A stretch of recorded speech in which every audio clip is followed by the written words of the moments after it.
Okay, so joining me on stage from my left is Richard Crook, who's Chief Operations Officer at BCB Group. He's the former head of emerging technology at Royal Bank of Scotland, defining and leading their blockchain, AI and quantum strategy.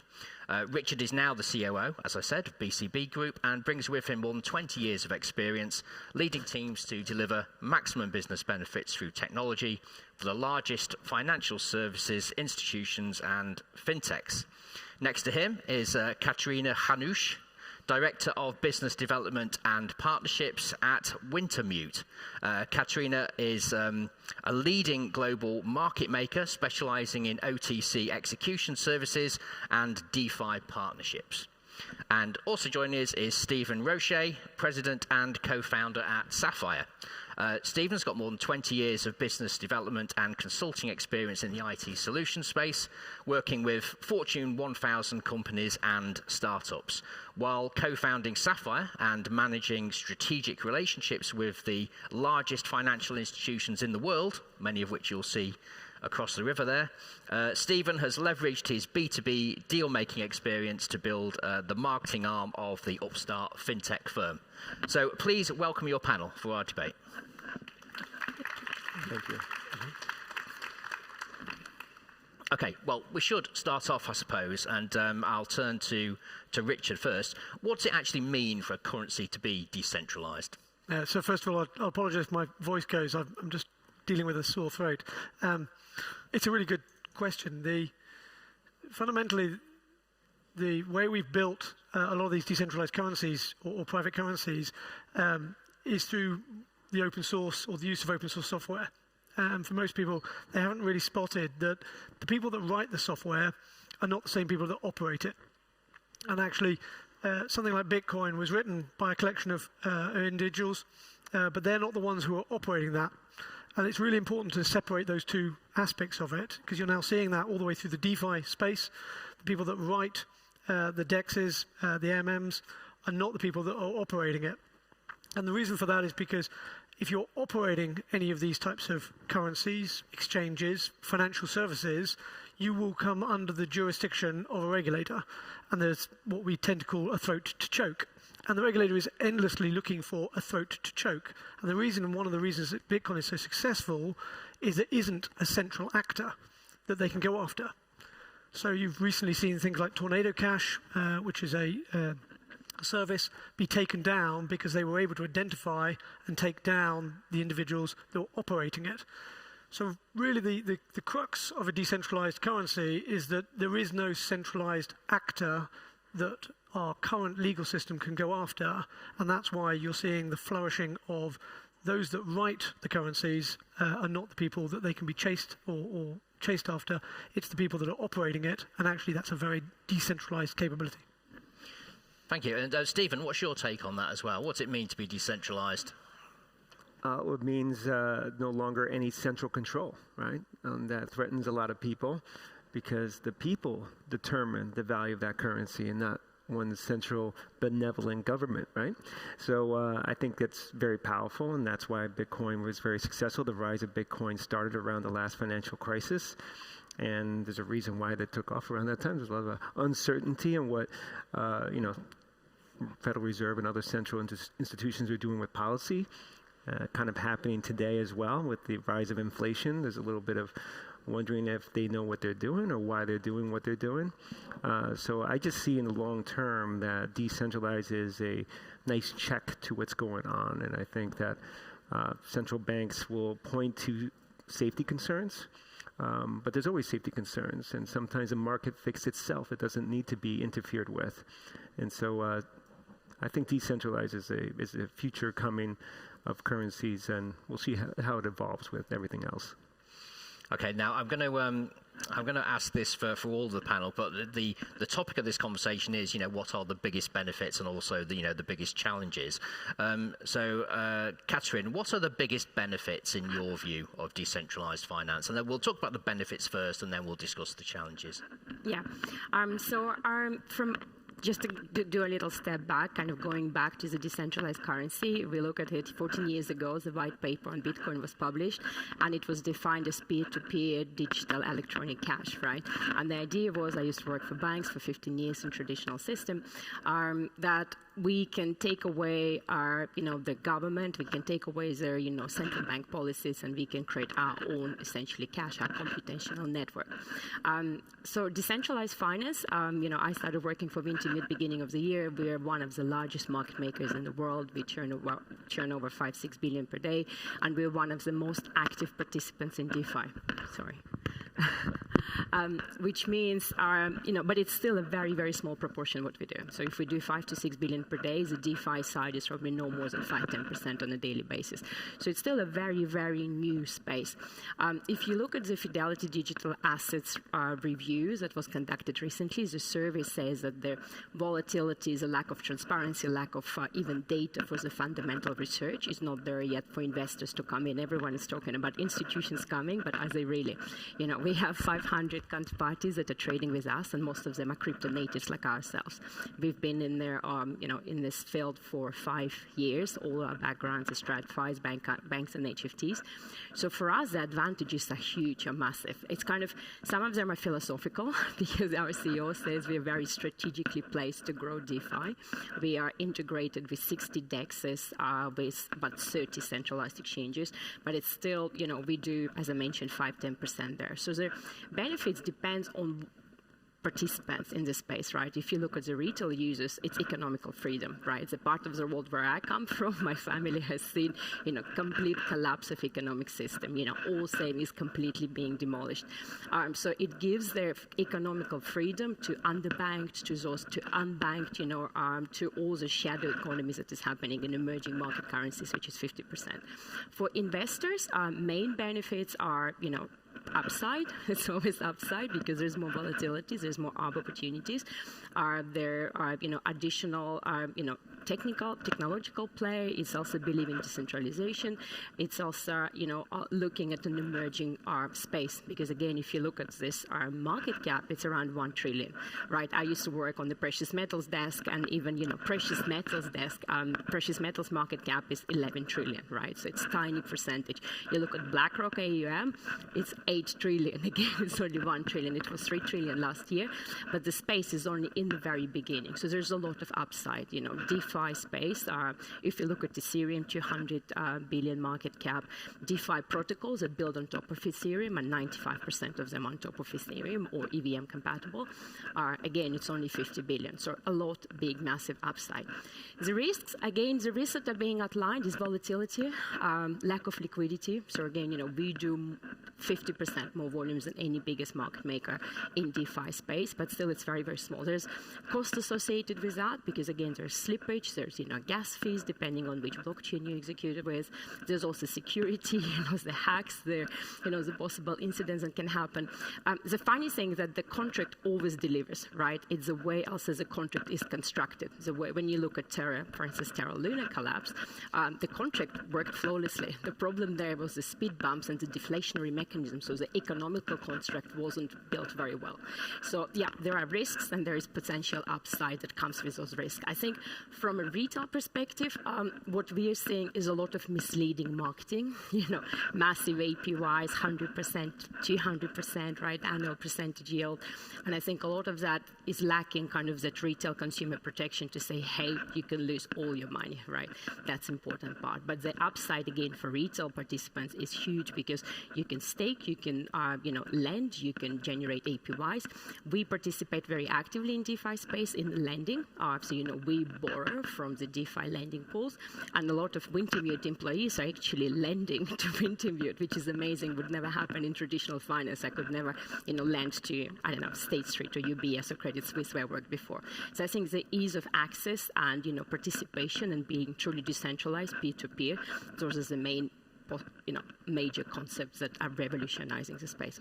Yeah, absolutely. I mean, that was a comprehensive answer, I have to say. I apologise. I know we've got a few sound issues. I'm wondering if we should maybe bring a stick mic up to the stage. Could we do that? If we can just bring a handheld mic up. Yeah, please, Ilkan. Just in case you might want to use that mic. I think it's your microphone is just being a bit bit iffy. Let me take that. It just might help. Do you want to take that? We'll try that next time. Thank you. Okay, so just to see if you had anything to add to that, Richard. Obviously, like I said, comprehensive answer there from Katryna. What are the main benefits for you? So the point there, and it comes in two forms for me. The first and foremost is we've spent the last 3 decades centralizing public securities, so those being equity or debt on the public exchanges. We built them under databases, we put them in CSDs, we put them under the exchanges. So that's 3 decades of work, and about 90%, 95% of the public securities are now highly centralized in databases. As we now look at the bigger pile of private securities, so those are illiquid, opaque, and from our perspective, a much bigger asset base, those securities are not going to be made dematerialized in the same way that we just did it on the public securities. They're not going to be put into databases. The purpose of testing the technology using private currencies, actually the bigger prize here is we can now tokenize private securities.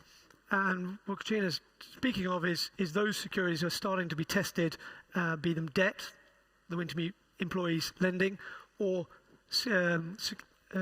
equities are now starting to come out as a tokenized form. And that means we're seeing the benefits that we already see in the public markets, the liquidity, coming into the secondary market in the private securities. So that's on the first side, which is why the institutions are very interested in this, because it starts to unlock the bigger pile of private securities, which is a much bigger pile.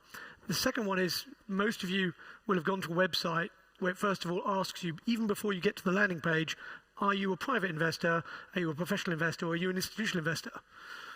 What you're probably unaware of is, depending on which one you select, large chunks of that website are then masked from you.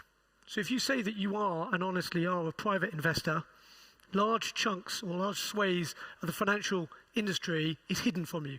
Now that was put in place after the '08 crash, and it's been in place. So large chunks of our retail investors, private investors, you and I, can't get access to some of the securities that we might want to be accessing. And what we're now seeing is the ability for those investors to be able to get access to those securities through a different mechanism. And so we're seeing two huge, broad thematics that are causing benefit into the financial institutions. Okay, I want to dive a little bit deeper into some of the risks as well here. Stephen, some experts say that there's a lack of transparency within the emerging DeFi ecosystems, and also a lack of shared awareness of the risks. What, in your opinion, can be done to mitigate that? I mean, I would just say, a lot of the arguments are, there's safety concerns, corruption, fraud, risk that occurs with, DeFi. And the centralized banks want to look at creating their own cryptocurrencies. The best way to address this is these central banks allow optionality for both a DeFi version and their centralized version, and let the market decide and see how that plays out. If they're only pushing for a centralized currency, well then that's all about control, right? So where's the transparency in that? And I just worry that when you're talking about countries like Turkey, they're looking to deploy their own centralized currency. If you don't say the right things, you don't believe the right things, they can shut off your currency, right? You look at China and what they do with their social credit score, that's a concern, right? But China knows the benefit of Bitcoin. I mean, I'm a gamer, and I couldn't even buy my NVIDIA video card for my updated computer because they're buying up all the video cards to help mining Bitcoin.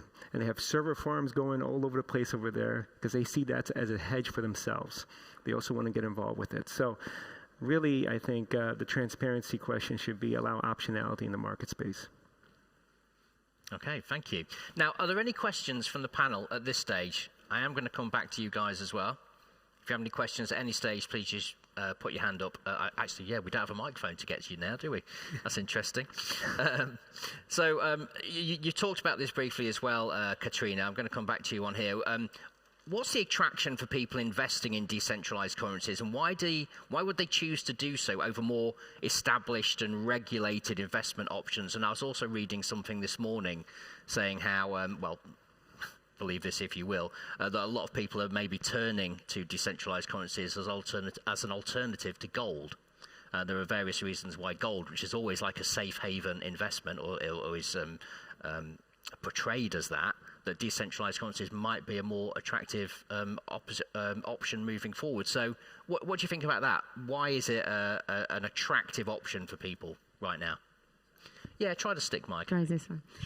That's an interesting part that you mentioned gold, because actually in 1934, gold was banned by US for any physical holding, except if it was a jewelry or a collector coin for 40 years, very long time, right? So the main reason would be that there's a saying in crypto, not your keys, not your crypto. Essentially, you have full control, right? No matter what happens in Ukraine or Russia or China, or, even in South Africa or any other places, it's your crypto and you have full control and full access. And this is a very, very interesting part, because actually, especially emerging countries are particularly concerned about shadow economy, but also, overhauling dollarization of their economies, right? And if everyone goes into crypto and starts trading stable is one of the top three out of top 5, then it means that they lose their national sovereignty, right? Essentially, because the dollar will be most prevailing. You're looking at USDT, even Binance and many other alternatives. So the main attraction for retail users is I have control. I can use it for paying for goods and services. It's an exchange of value. Essentially, it's the same way as gold once many, many centuries ago was the first store of value, right? And essentially used for exchange. For investors, there are many other, interesting considerations. So, for instance, again, the recent survey says that 80% of them find that they have better familiarity and also more positive perception of crypto as an asset class, and they see it as part of their investment portfolio. Some of them, like family offices, traditional hedge funds, maybe endowments and foundations, find it still tricky. The biggest concern we're seeing when we're speaking to possible prospects, like, how do I deal with the whole, setup, the infrastructure, right? Someone sitting there in middle office having a fat finger and sending billions into Ethereum, literally, right? There's no recourse, there is no, bank you can call to get that sorted. So for them, once they solved for tax, for accounting, for custody, self-custody or, segregated custody, they can move into the space very easily and efficiently. It's no different from trading FX, right? I again, worked on the FX desk for a long time. It's a very, very huge industry. We're looking at 5.3 trillion daily turnover. In crypto, it's still 75 to 100 billion per day. It's still very relatively small. So, when big guys come, like, big investment banks or big asset managers, they're going to be allocating, even if it's 1%, it could be, significant amount, larger than even daily turnover. So for them, it's access to liquidity. And if you look at the exchanges, major concern there, it's still very retail-driven central limit order books, right? Many of them will have an OTC desk, and they come to us, to market makers, to get quoted in any decent size, anything above 20 million. So I think it's kind of becoming more institutionalized, and there's definitely, there's no need anymore to convince. It deserves a role. It's just how it should be done. It's kind of having more education, more engagement, more transparency, more understanding about the space and how it works. And that information is very fragmented. There's kind of the retail cluster of information and the institutional, which kind of takes time to get to know. Okay, and it's interesting, a word that you mentioned there once or twice, and Stephen's mentioned it as well, is control. Richard, do you think control is one of the key attractions for people of why they would want to invest in decentralized currencies? I think the need, the old saying of not your keys, not your crypto, continues to be a major driver for people to take back control over their own financial position. They've seen the issues and problems they've got, but also it's a balance. They also want the guards and some of the safety net that exists there already. So there is a balance to be had between those two extremes. So they want their cake and they want to eat it. Is that what you're saying? In some ways. Yeah, okay, good. Just so we're clear on that. Okay, Stephen, I'm going to come back to you again here as well. Regulation. What do you think the future regulation of cryptocurrency will look like? And I realise this is a very complicated topic and we could talk about this all day. Yeah. Just give me your overview of where we're heading there. the overview would be, there's two opposing views. Like the hardcore people who love crypto don't want anybody to get involved and put rules in place. They're going to think that's going to rig the system against them, right? But at the same time, like there's famous people out there like Kevin O'Leary who think that regulation will allow for greater investment in crypto. It's going to be a sign of that to come. There's trillions of dollars sitting on the side ready to invest in there, and big institutional firms will jump in once that happens.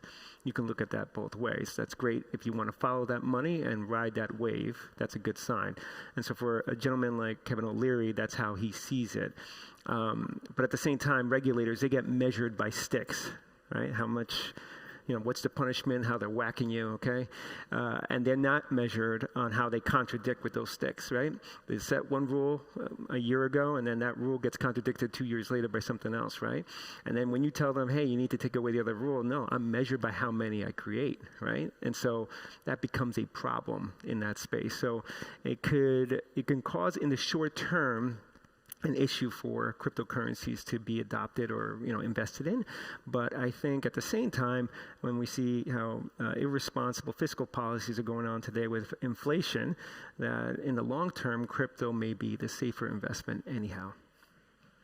Richard, how do you feel about that? So at BCB, we find ourselves very much with a foot in the TradFi side, doing the payments for many of our clients, and then on the DeFi side with things like our yield product. So we live in both worlds. We're a regulated entity, and we feel the pain of being a regulated company.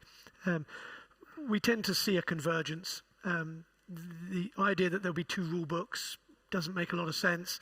We see in the long term a convergence between the TradFi and DeFi, and some of you will heard me here say the lines before, but the last line of Animal Farm is the one I always go for, which is the creatures looked from pig to man and man to pig and could not see the difference. It doesn't matter whether you think TradFi or DeFi is the pig or the man in those analogy, they're going to be one over time. Few laughs here in the audience, or appreciation for that quote. Any questions from the audience before I move on? Yes. Actually, if you just stand up and if you can just raise your voice slightly, so you don't have the mic, and I'll probably be, we've got an extra mic. Excellent. Okay. So if you can just start by saying your name and where you're from, please. Sure. So, hi, my name is Abdus Rujibai. I work for Elevation Digital. So we talked a lot about crypto and kind of like the kind of like the stumbling blocks for adoption, right? So there's regulation, which is the key one, in my opinion. But what do you think are the other kind of stumbling blocks or kind of like obstacles that are in the way for real retail adoption, right? Because crypto is a massive, I think, it is going to be an asset. It's going to be a different kind of asset for retail investors. As usual, institutional investors get there first and they have the bigger money. But for the retail person who wants to kind of like hedge against inflation, for example, what we've seen lately, what are the obstacles that are stopping that primary adoption? What do you see? And over the next kind of 18 months, other than regulation? Okay, thank you. Who'd like to address that first? Take it. Go for it. So we do speak to and cover, quite a few large retail aggregators. And now, as we call it, crypto winters, there's obviously a very, very big drawdown. I think for retail users, it's very much jumping on the crypto wagon for a quick buck, right? Like they see their friends making massive returns and they want to also invest in the same thing, but they're lacking the education and consumer protection, right? So what can really drive them, we think, and the way we look at it, is that having available information that is not misleading, right? Not misleading marketing. So I think it's not necessarily just a regulation, it's a regulatory framework where, when you get on, I was traveling today in Southwest trains, there is IG advert and it tells me exactly how much you can lose as a retail user. I think it's just having good marketing that is not misleading in any way would definitely help them to understand what they're into when they start trading. But otherwise, previously actually retail users were leading. It's not the institutions. For institutions, they're just much more cautious, right? They're just dipping the toe in the water.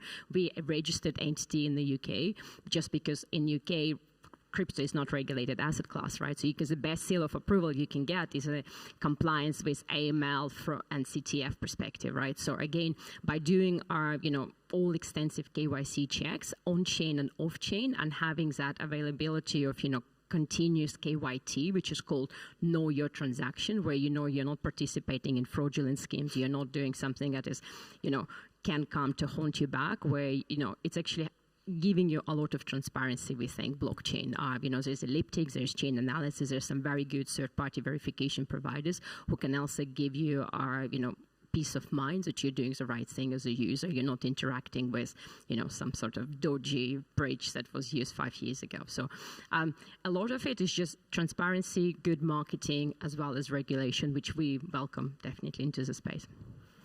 Okay, thank you for the question. Now, one thing we talked about yesterday on another one of our crypto panels was the impact of central banks and introducing CBDCs. Stephen, what impact do you think that might have on the current cryptocurrency market? I mean, that's almost like it's going to a new stage of legitimizing it, I suppose. But what do you think is the impact it'll have? Yeah, I mean, that's all about emphasizing putting controls in place and saying it's for your safety, right? When we hear that, it makes me concerned a little bit. I mean, El Salvador put Bitcoin as their currency, right? And I think if more countries did that, it would benefit many people, right? We don't have to worry about the foreign exchange conversion and to keep things more stable. When you look at a centralized bank, again, I think I sort of answered this earlier, and apologies for that, but like countries can control their populace through that, right? That's a very big concern. Where before you had paper money, it was a different avenue, but then when you digitize this whole process and be able to track the transactions, it's not a safe thing unless they allow optionality as well, because that optionality would then force those fiscal regulators to be in line with what other currencies are out there, and they can't just depend on their central control of their potential populace. And a country like China is a good sign of that what they did with their social credit score. So this is another avenue with currency. Yeah, I agree with you on a personal level for sure as well. There was one of our attendees yesterday that was raising the question about anonymity. It was specifically relating to Bitcoin, I think. But that part of the attraction was that certain individuals don't want people knowing what they're spending their money on, right, or where that money's going. Not for illegal reasons necessarily. I'll state that quickly. But maybe they just don't want governments or entities or other individuals knowing their business. So is there still that degree of anonymity within cryptocurrencies? Does that still exist, or is that... Decentralized gives you that assurance, right? When it's centralized, you can't for sure know what's happening. They'll say you'll have the anonymity, but somehow I don't trust the government or those regulators. That is clearly coming across. Yes. Okay. Right. I want to try and tie things up here. So, taking into account the current economic climate, which is clearly tough financially, this could be an opportunity, right? This could be an opportunity in many ways. Richard, turning to you first.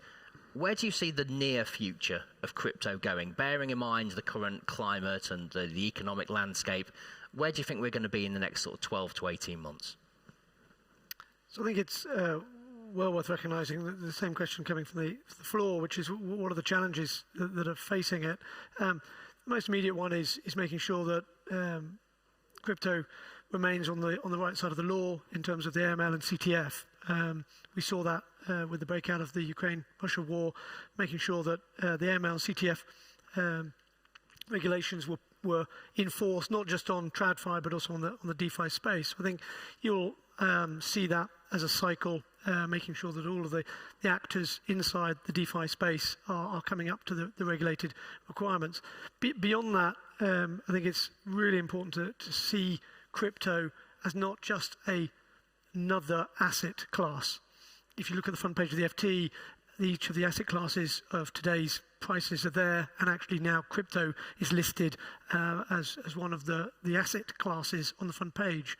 I think you'll see crypto very rapidly becoming more than just another asset class where the Bitcoins and the ETHs are on the front page, but actually the other asset classes start to become tokenized, dematerialized, and that then will allow the more private or retail investors to come into different asset classes than they are currently open to.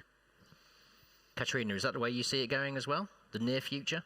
Yes, definitely we agree with that. Our main focus is on DeFi. We consider ourselves not just a FinTech, a startup, or HFT prop shop. We consider ourselves a company of builders.